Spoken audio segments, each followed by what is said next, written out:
আসসালামু আলাইকুম। এই যে কিচেনে সকলকে স্বাগত। আজ দেখাবো গুঁড়া দুধ আর ময়দা দিয়ে দারুণ স্বাদের সন্দেশের রেসিপি।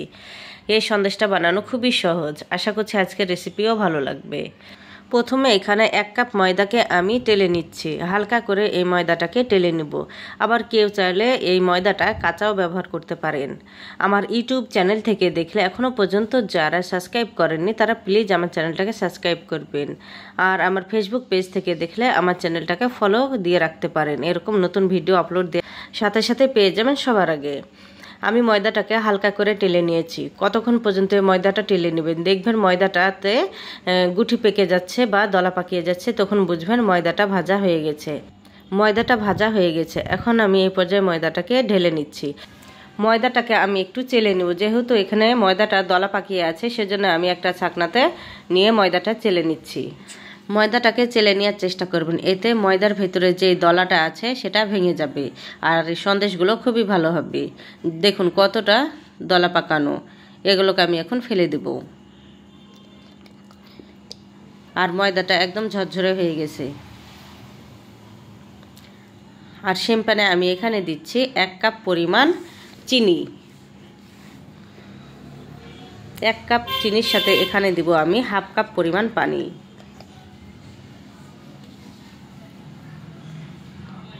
এখন চিনিটা গলে আসা পর্যন্ত অপেক্ষা করব।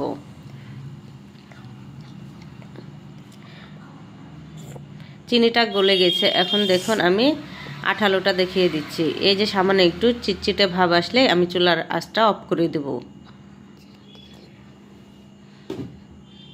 চুলাটা অফ করে দিয়েছি। আর এখানে আমি দিব 1 কাপ পরিমাণ গুঁড়ো দুধ। গুঁড়ো দুধটা দিয়ে খুব ভালোভাবে মিশিয়ে নিব। সময় নিয়ে এই কাজটা করতে হবে। খুব ভালোভাবে গুঁড়ো দুধটা মিশানো হয়ে গেছে। আর আগে থেকে ভেজে রাখা ময়দাটা এখন আমি দিয়ে দেব। 1 কাপ ময়দার সাথে 1 কাপ চিনি দিয়েছি, তার সাথে দিচ্ছি 1 কাপ গুঁড়ো দুধ।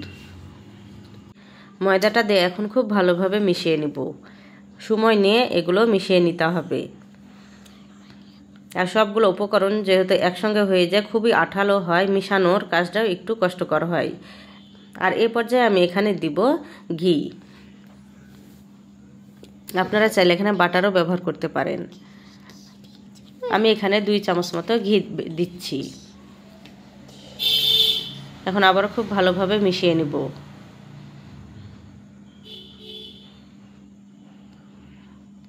খুব ভালোভাবে মিশানো হয়ে গেছে। এখন আমি এই ডোটাকে 2 ভাগে ভাগ করে নিব। আমি আলাদা করে একটা বাটিতে উঠিয়ে নিচ্ছি। বেশি অর্ধেকটা আমি উঠিয়ে নিলাম, আর কম অর্ধেকে এখানে আমি দিচ্ছি কালার ফুড। আপনারা এখানে চাইলে যে কোনো কালার ফুড ব্যবহার করতে পারেন। আমি এখানে রেড কালার ফুড দিয়েছি। দিয়ে খুব ভালোভাবে মিশিয়ে নিচ্ছি। দেখে বুঝতে পারছেন কতটা আঠালো হয়েছে। এখন এগুলো কিছুক্ষণ ঠান্ডা হলেই অনেকটাই শক্ত হয়ে যাবে।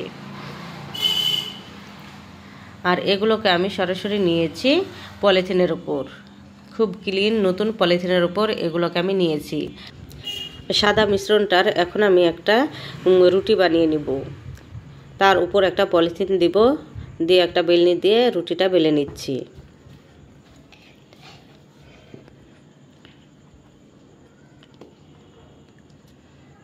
খুব হালকা হাতে এই রুটিটা বেলে নিচ্ছি।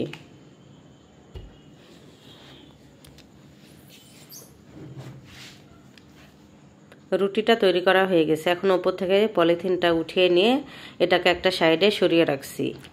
এখন রেড কালারের ডোটাকে দিয়ে আমি সেমভাবে আবারও রুটি বানিয়ে নিব।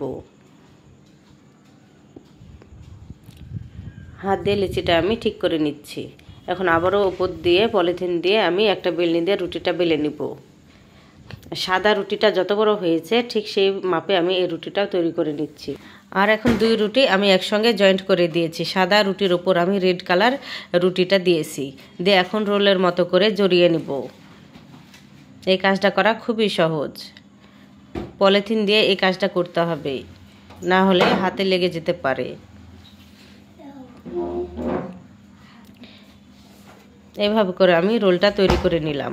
আর পলিথিনে আমি রেখে 2-5টা রাবার দিয়ে টাইট করে নিয়েছি। এখন আমি ফ্রিজে রেখেছিলাম আধা ঘন্টার জন্য। আধা ঘন্টা পর বের করে নিলাম। অনেকটাই শক্ত হয়ে গেছে। এখন আমি কেটে দেখাচ্ছি। দেখুন কতটা সুন্দর হয়েছে এই সন্দেশটা। এভাবে করে আমি সব সন্দেশগুলোকে কেটে নিলাম। তৈরি হয়ে গেল 3টি উপকরণ দিয়ে দারুণ স্বাদের সন্দেশের রেসিপি। দেখতে যেমন সুন্দর হয়েছে, খেতেও কিন্তু অসাধারণ। আশা করছি আজকের রেসিপিও আপনাদের কাছে খুব ভালো লাগবে। ভালো লেগে থাকলে লাইক, কমেন্ট, শেয়ার করতে ভুলবেন না। আজ এখানেই বিদায় নিচ্ছি। আল্লাহ হাফেজ।